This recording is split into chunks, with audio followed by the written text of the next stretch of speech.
and I'm Dr. Kissko, for those of you who I haven't had the pleasure of meeting. I teach in the Center for Peace and Justice Education. I teach two special topics courses. One is on homelessness. It's called Homeless Chic, U.S. Poverty and Privilege. And the second is called Baseball, Justice, and the American Dream.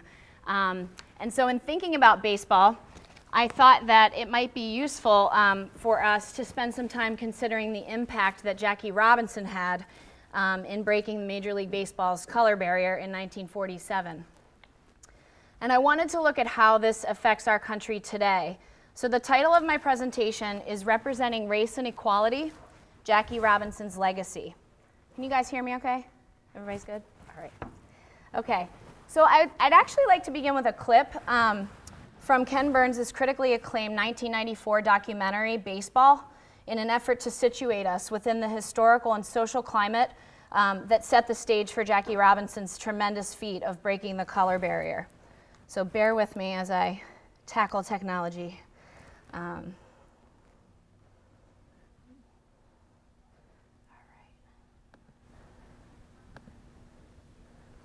new ideas. It took years to persuade them to put numbers on uniforms. And it is the hardest thing in the world to get big league baseball to change anything, even spikes on a new pair of shoes. But they will, eventually. They are bound to. Branch Rickey.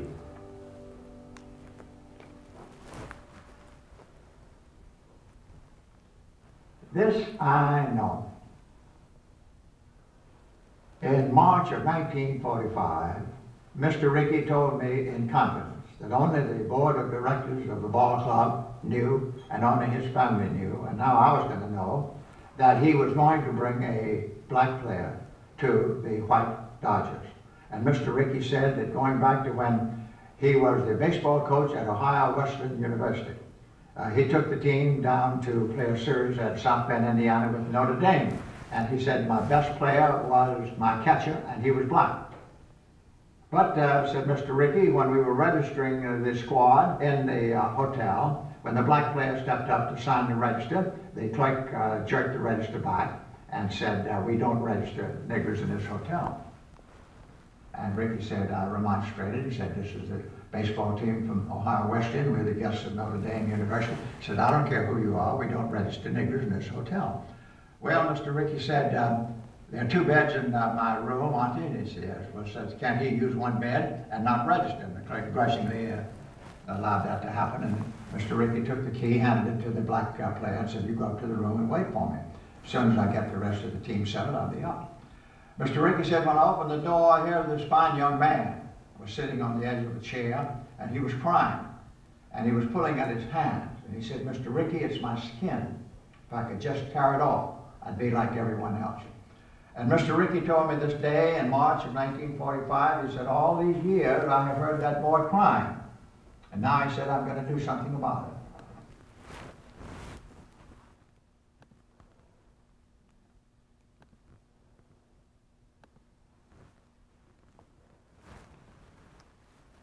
So that was the famous sports broadcaster, Red Barber, who served as the voice of the Brooklyn Dodgers from 1939 to 1953. And he introduces us to Branch Rickey, who became president, part owner, and general manager of the team when he left St. Louis in 1942.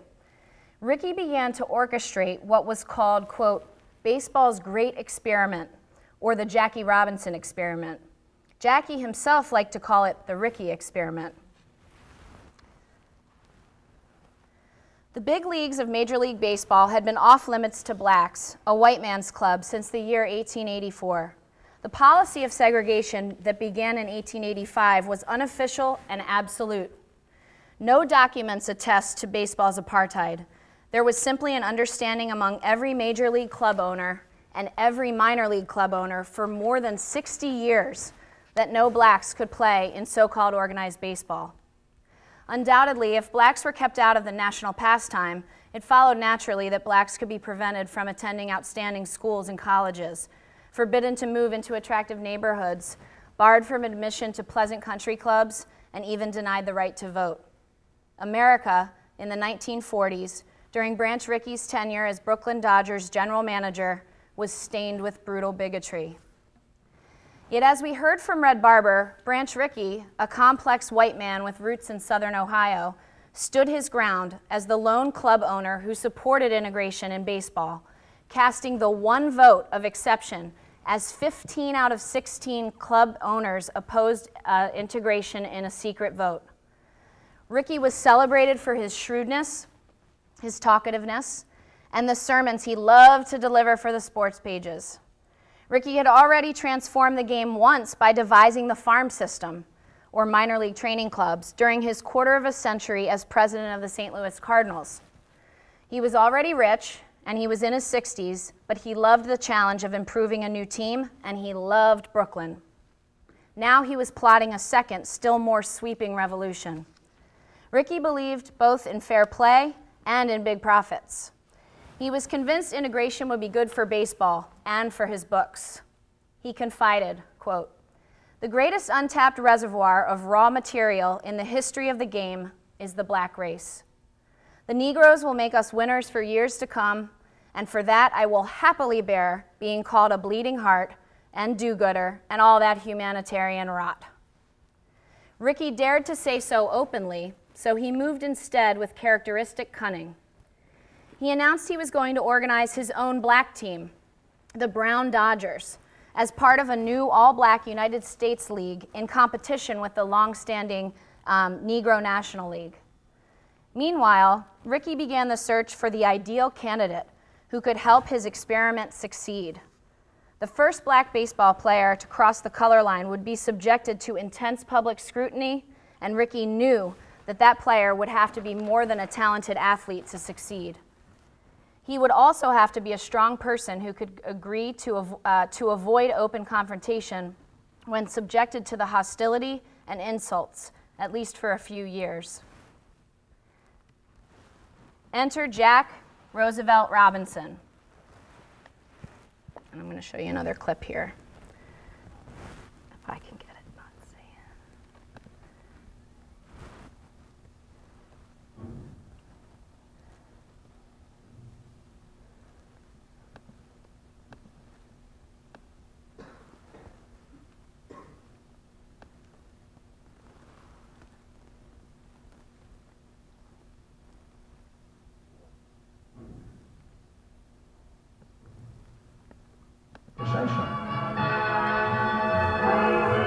Meanwhile, Branch Rickey's scouts began to scour the Negro Leagues for a likely player.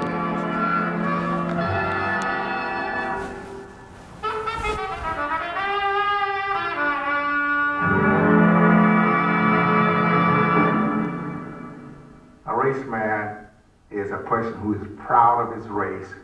He wants his race to advance. He wants his race to be recognized. That's the type of guy Jack was. That's his whole thing. Recognition. Treat me as I'm supposed to be treated. Give our people a fair shot at it. We make it fine. If we don't make it, that's still fine. But give us an equal chance. That's what a race man is. Jack Roosevelt Robinson was born in 1919 in Cairo, Georgia, the grandson of a slave and the fifth child of a sharecropper who soon deserted his family. He was brought up by his mother, a domestic, in a white neighborhood in Pasadena, California, where white children pelted him with rocks until he and his elder brothers began to pelt them back. Jack, even in high school, was concerned about what was happening to his race. He had that early on. His mother, Mallie Robinson, was an extraordinary woman. And she came up from Georgia with 5 children and no prospects. And just her determination to make it for her kids, that she set the example and set the pace. She was a real pioneer. And so a part of what she gave him was self-esteem. He wore white shirts to UCLA. He was ebony black. And at a time when my generation really was not that proud to be black. But not Jack. And what attracted me to him was he walked straight, he held his head up, and he was proud of not just his color, but his people. At Pasadena Junior College and UCLA, he excelled at every sport he tried. Led his basketball league in scoring 2 years running. Broke his own brother's national record at the broad jump. And was one of the country's best running backs in football. Watch him beating UCLA to a 16-6 victory over Oregon on October 28, 1939. Touchdown for Jackie Robinson.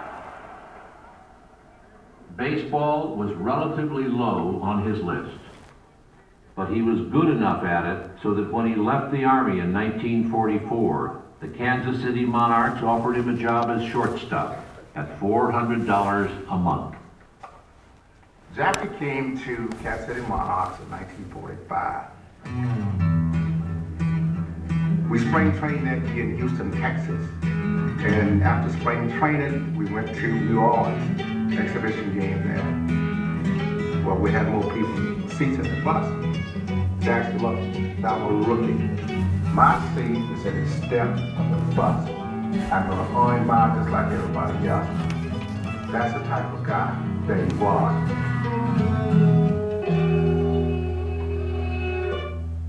Jackie came to the Monarchs, and we've been going for 30 years going to this filling station in Oklahoma. And where we would buy the gas, we got 2 50-gallon tanks on that thing. We'd buy the gas, but we couldn't use the restroom. Jackie wanted to use the restroom. Jackie said, I'm going to the restroom. Man said, boy, you can't go to that restroom. Jackie said, take the hose out the tank.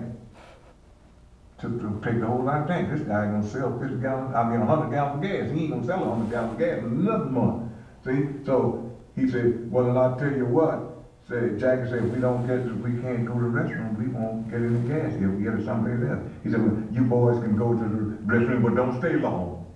So actually, he started something there. Now, every place we would go, we wanted to know, first, could we use the restroom? If we couldn't use the restroom, no gas.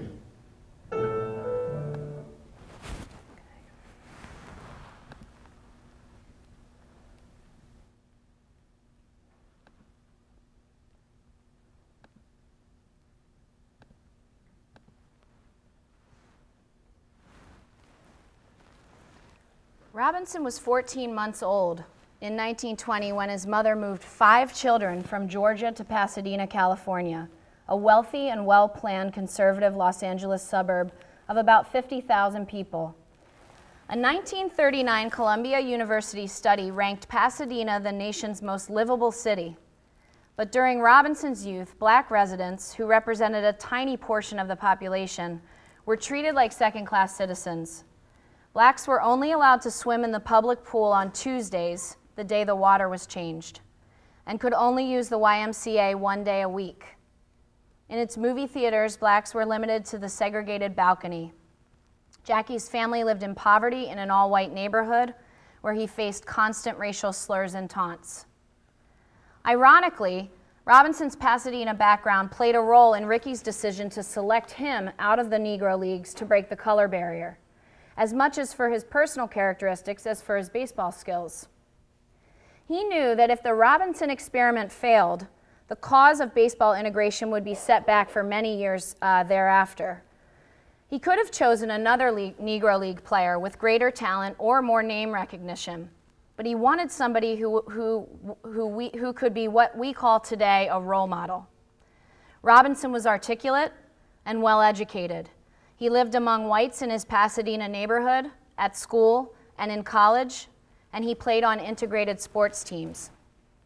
But as you can see, Jackie Robinson was the type of person who stood up for what he believed was right. He wanted justice, and he did not remain silent. He had a hot temper and strong political views. In fact, as an officer in the Army during World War II, Robinson was court-martialed and later acquitted for resisting bus segregation at Fort Hood, Texas.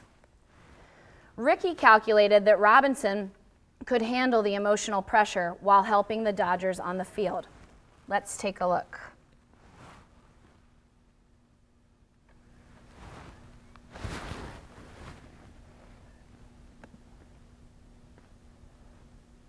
Three 1987, his first season, and Wendell Smith, still pressing for integration, arranged a tryout for Robinson and two other young Negro League players with the Boston Red Sox.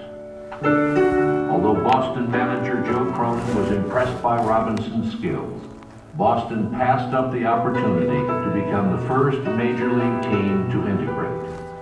Instead, it would be the last. By this time, Robinson had caught the attention of Branch Rickey. He sent his chief scout, Clyde Suitforth, to look Robinson over. Well, he called me and he said, I want you to see a game in Chicago Friday night. He said, pay in particular attention to a fellow named Robinson. Now he said, I want you to identify yourself. Tell him who sent you and what you want to see, his arm. Pay in particular attention to his arm. Suitforth was impressed and told Robinson Branch Rickey would like to see him. He came down and I talked to him at length. I mean, he was pouring the questions to me about why is Rickey interested in me? And the more you talk to the guy, the more you're impressed with the guy. The determination written all over him. Robinson did not know precisely what Rickey had in mind, but he agreed to accompany Suitforth back to Brooklyn. Well, I introduced Robinson, and Mr. Rickey went right to work on him. He said, Jack, I've been looking for a great colored ball player for a great many years.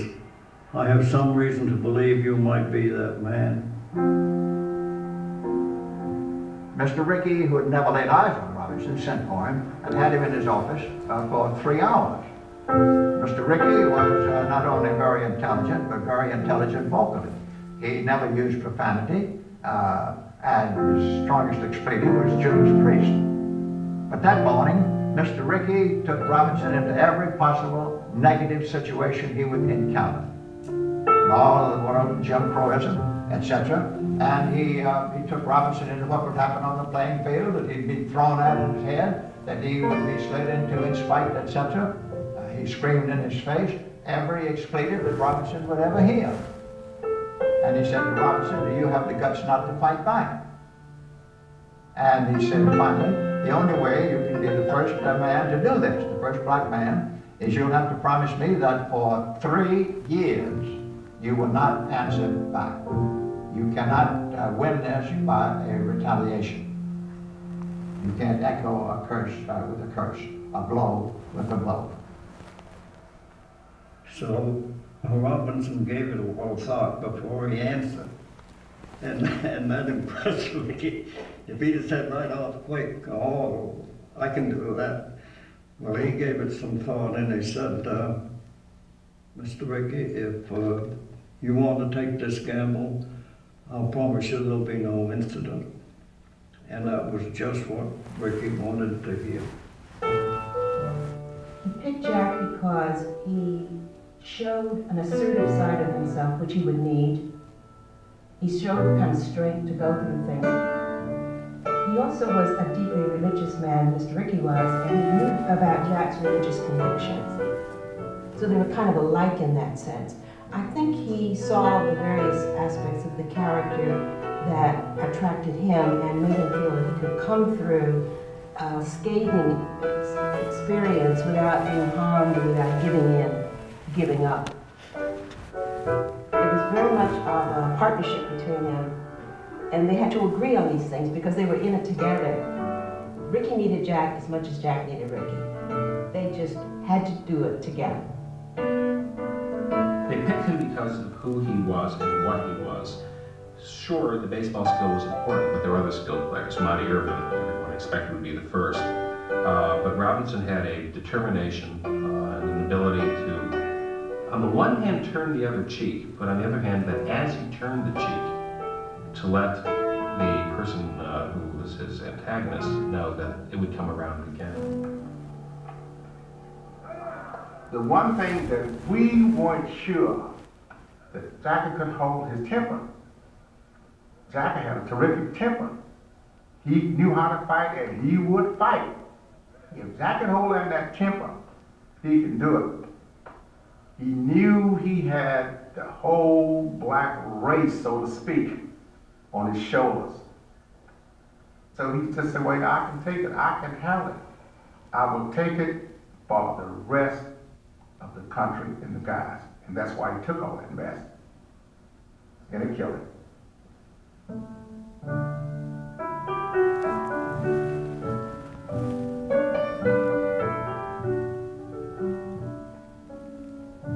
On Tuesday, October 23rd, 1945, Ricky's office made an announcement that it said would affect baseball from coast to coast.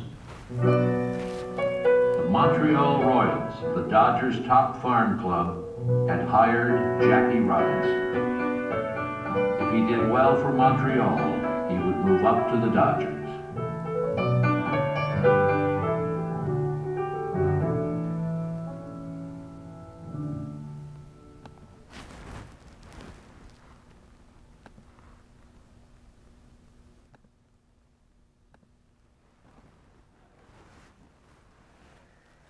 So although baseball was now ahead of the curve, ahead of the country, the baseball establishment was still against the experiment. Rogers Hornsby said an integrated team would never work. Bob Feller, who had often barnstormed against black teams, was sure Robinson would fall short because he was too muscle-bound to hit well. Quote, if he were a white man, Feller explained, I doubt if they would even consider him big league material. But in his first game for Montreal at Jersey City on April 18th, Robinson got 4 hits, including a 3-run homer, stole 2 bases, and scored twice by provoking a pitcher to balk.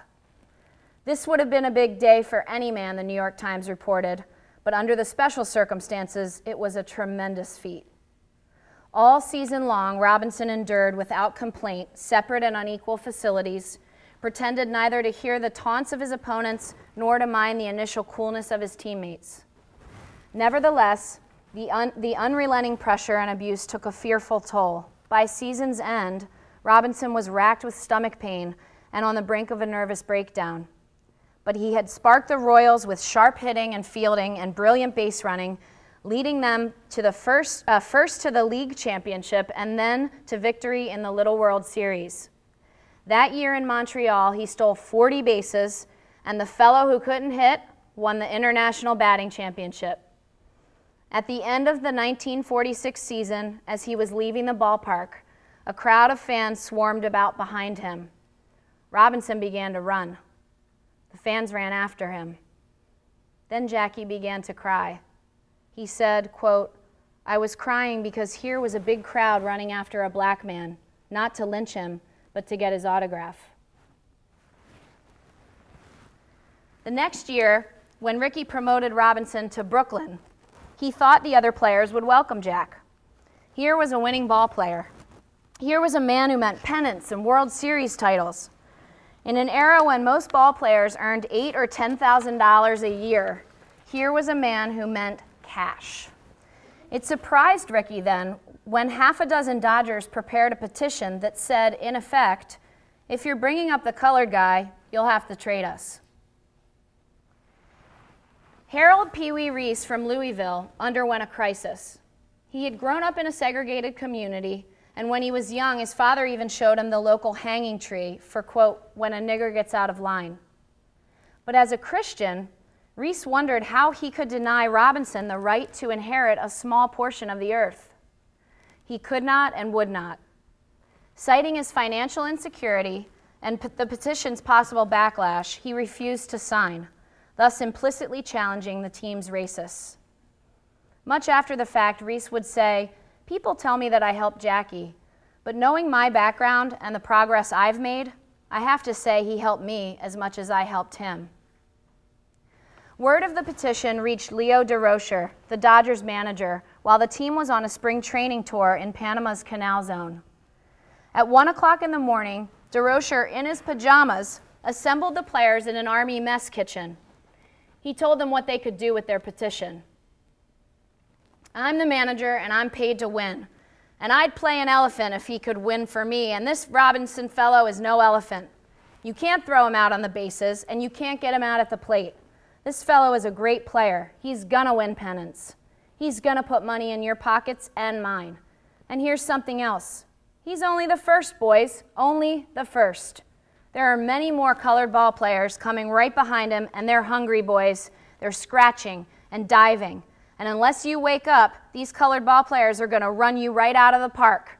Fuck your petition. Go back to bed. It was announced that Jackie Robinson will be playing first base for the Dodgers, and on opening day at Ebbets Field in Brooklyn, New York, the first black man in Major League Baseball took the field. It was April 15th, 1947. The Boston Chronicle captioned it as "Triumph of Whole Race Seen in Jackie's Debut in Major League Ball."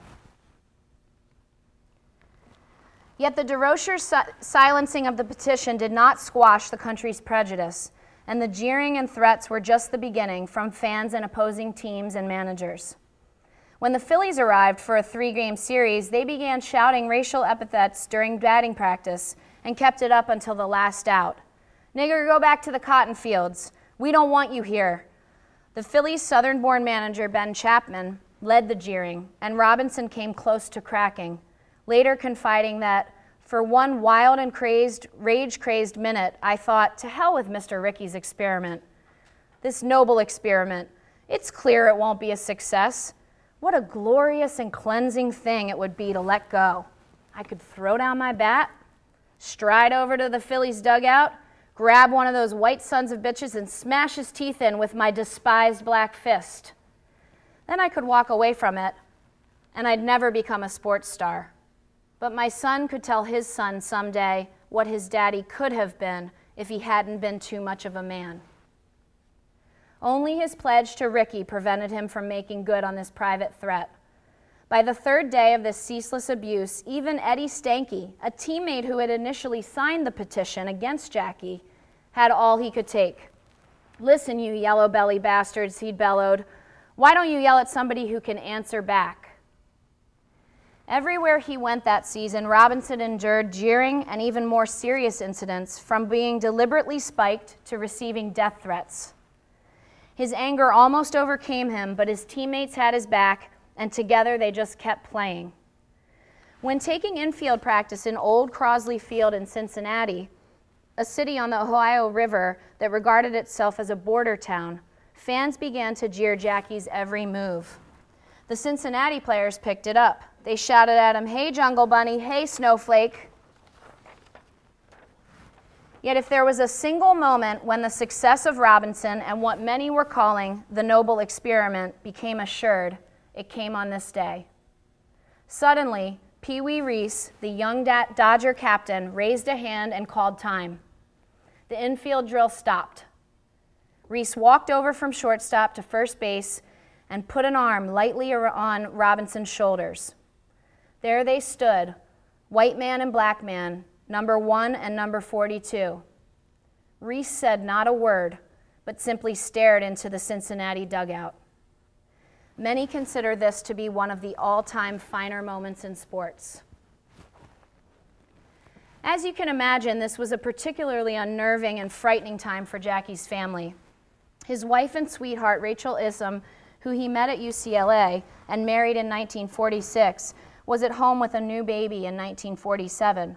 Their first child, Jack Jr. The couple would go on to have 2 more children, Sharon and David. Ultimately, though, it was Jackie's consistently incredible play that earned him the respect throughout the league. The Sporting News, which had opposed baseball's integration just a few months earlier, now named Robinson its very first Rookie of the Year. He had run up 42 successful bunt hits, 29 stolen bases, 12 home runs, and a .297 average, and he had helped drive the Dodgers to another pennant. "No other ball player on this club," said Dixie Walker, who had once wanted to quit rather than play alongside a black man, "has done more to put the Dodgers up in the race than Robinson has. He is everything Branch Rickey said he was." It was Robinson's style as much as his statistics or his color that made him a star. The fast scrambling style of play Negro leaguers called tricky baseball was brought by Jackie, deviling pitchers by dancing off base, even stealing home, something he would manage to accomplish 19 times before he was through. He would go on to receive numerous awards and accolades for his play, which were exceptional in their own right, but even more so considering the pressure and challenge with which he was faced. So as you can see, 1947 Rookie of the Year, 1949 Most Valuable Player, 6 consecutive All-Star games from 1949 to 1954, 311 lifetime batting average, played in 6 World Series, and was a member of the 1955 World Series championship team. And in 1962, Jackie Robinson was elected to the Baseball Hall of Fame. He was so good, which is why the experiment worked. Robinson's achievement did more than change the way baseball is played and who plays it. His actions on and off the field helped pave the way for Americans to confront its racial hypocrisy. The dignity with which Robinson handled his encounters with racism drew public attention to the issue, stirred the consciences of many white Americans, and gave Black Americans a tremendous boost of pride and self-confidence. Robinson retired before the 1957 season, weary and suffering from 10 years of injuries and abuse. He remained determined to integrate the game, for it proceeded very slowly after his entry into the major leagues. As late as 1953, only 6 of the 16 teams had Black players. It wasn't until 1959, a dozen years after Jackie made his debut, that the last holdout, the Boston Red Sox, hired a Black player. To Jackie Robinson, it seemed that if integration could come to baseball, it can be achieved in every corner of the land. After retiring from baseball, Robinson took several jobs, including vice president at Chock full of Nuts. He still believed baseball could help show the nation the way to national racial integration, but he was also an advocate of self-help, urging Blacks to become producers, manufacturers, creators of business, and providers of jobs. He helped found Black-run enterprises and campaigned for causes. But you may be wondering, what was Jackie Robinson's relationship to Martin Luther King? That's why we're all here today, right? So Dr. King understood with remarkable acuity the political and symbolic power of sports.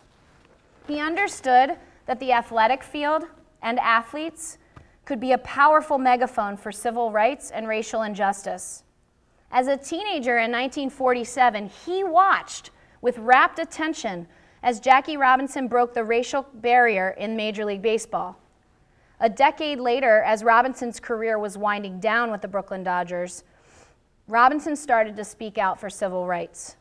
Many people in the press and civil rights community discouraged Robinson from taking this step, worried it would tarnish his image, and even argued that as an athlete, Robinson had no vocal place in the struggle.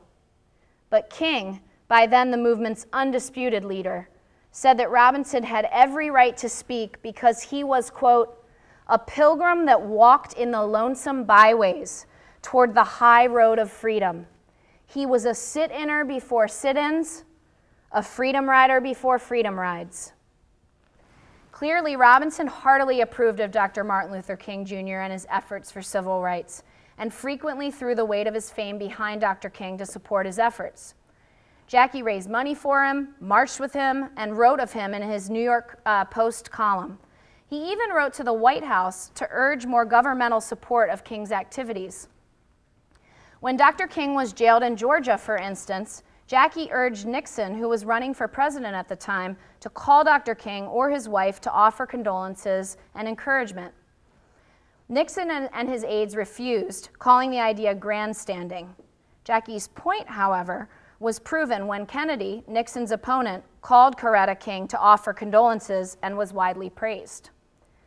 In 1968, Martin Luther King had dinner at Don Newcomb's house with his family. Newcomb was a teammate of Jackie Robinson's. This was 28 days before King was assassinated. King said to Newcomb at this dinner, "Don, I don't know what I would have done without you guys setting up the minds of people for change. You, Jackie, and Roy will never know how easy you made it for me to do my job. Until his death from diabetes and heart disease in 1972, at age 53, Robinson continued speaking out. He was a constant presence on picket lines and rallies on behalf of civil rights. The civil rights movement and the federal legislation it inspired finally ended most of the overt discrimination players had been forced to endure. But during the 1960s, there was still only one black umpire, no black managers, and few blacks in the front offices of baseball. Jackie refused to attend old-timers games until, quote, he said, "I see genuine interest in breaking the barriers that deny blacks access to managerial and front office positions." Jackie Robinson's impact as a pioneer, the first black player in Major League Baseball, resulted in the acceptance of blacks in other major sports, notably professional football and professional basketball. It also helped change the minds of Americans through the context of our country's national pastime to overcome racial prejudice, not only in the world of sports, but in United States legislation. In 1997, Major League Baseball celebrated the 50-year anniversary of Jackie Robinson's debut on April 15th. They decided that number 42 would be forever retired on every team across the major leagues, and that from then on, April 15th would become Jackie Robinson Day. Annually, all Major League Baseball players, managers, and coaches wear 42 to commemorate and honor the man who broke the color barrier. So this leads us to today and Jackie's legacy. So where are we now? Does Jackie Robinson's legacy as a hero of social justice continue to influence efforts of equality in baseball and within American society? Is baseball improving in its efforts of equality? Interestingly, there has been a stiff decrease in black baseball players. Currently, only 8.05% of MLB players are black, a stark contrast to the nearly 20% during the 1980s and 90s. It is less than half of the 17.25% from 1959, when the Red Sox became the last team to integrate. Of the 30 Major League Baseball teams, 10 of them began last season with no more than one African American player on the roster. 25% of the black players in MLB play for just 3 teams: the Dodgers, the Yankees, and the Angels. So why the decline? Could it be due to the fact that baseball is no longer America's only sport? Could a lack of resources in many urban areas be contributing to the decline? In spite of the stiff decline in African American participation, Major League Baseball has managed to become one of the most multicultural American sports. Foreign-born players, a large number of them of Latin descent, made up 28% of opening day rosters this year. Yet would Jackie Robinson want more from his sport today? More tolerance from his country? Would he be discouraged to see women being disproportionately represented, paid less, and marginalized in the workplace, and in particular within the sports industry? Would Robinson be dismayed by an unspoken yet very real intolerance for homosexuality in professional sports, and one still prevalent in our culture? Who will be our country's next Jackie Robinson? When will a player feel accepted enough to come out openly as a gay player while a current player in one of the 4 major professional sports, baseball, basketball, football, and hockey? When will a woman, or a black man for that matter, be commissioner of Major League Baseball? Should Major League Baseball be scrutinized to look beyond the money-making of marketing Jackie Robinson's legacy, and instead choose to look at his contribution to society as a whole, inspiring the Major League Baseball to again lead the way in this country for equality? This year, on Jackie Robinson Day, the weekend of April 15th, on April 12th, a new film is being released, and the film is called 42. It's directed by Brian Hageland, and it stars Chadwick Boseman and Harrison Ford. And the story is the Jackie Robinson true story. It comes out the weekend of the 66th anniversary of Robinson breaking the color barrier. And I want to take a look at the trailer with you as we conclude today, and I want to leave you with a challenge that you'll go out and see this movie, and when you do, you'll watch it critically. And when you look at this critically, you can ask, how does Robinson get represented? Is it a productive and honorable one? Is it biased? Will it help foster further equality within today's society? So let's take a look at the trailer.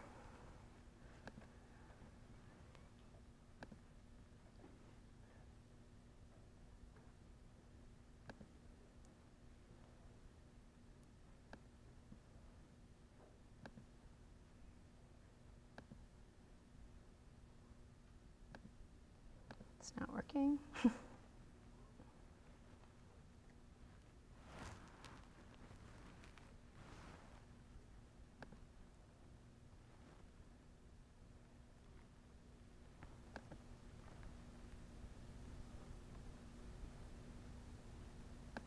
Okay, we'll do this another way.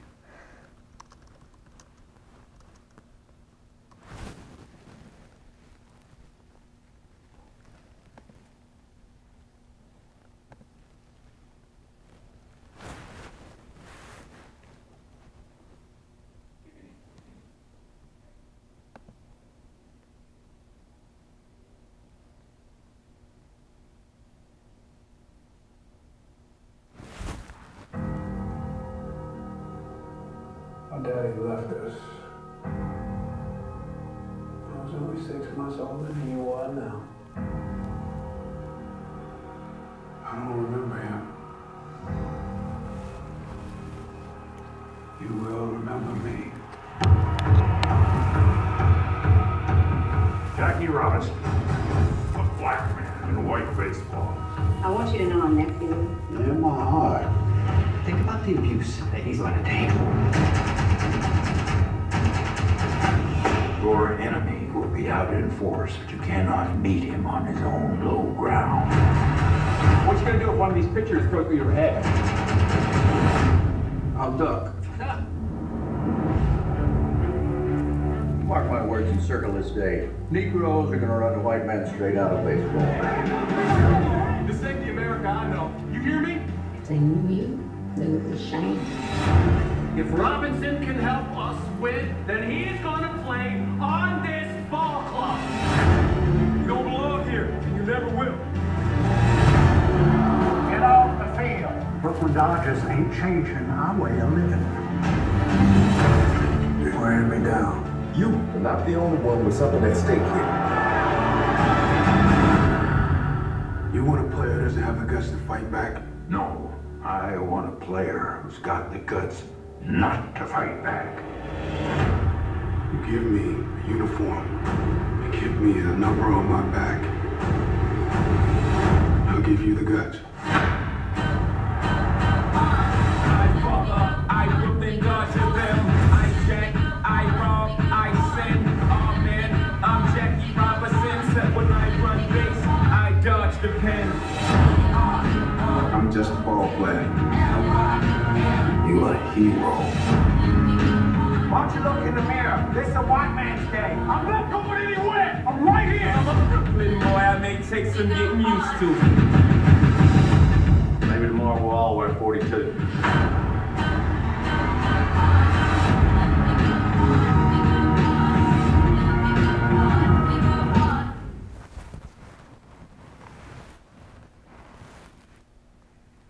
How many of you have seen that preview already? A few. Good.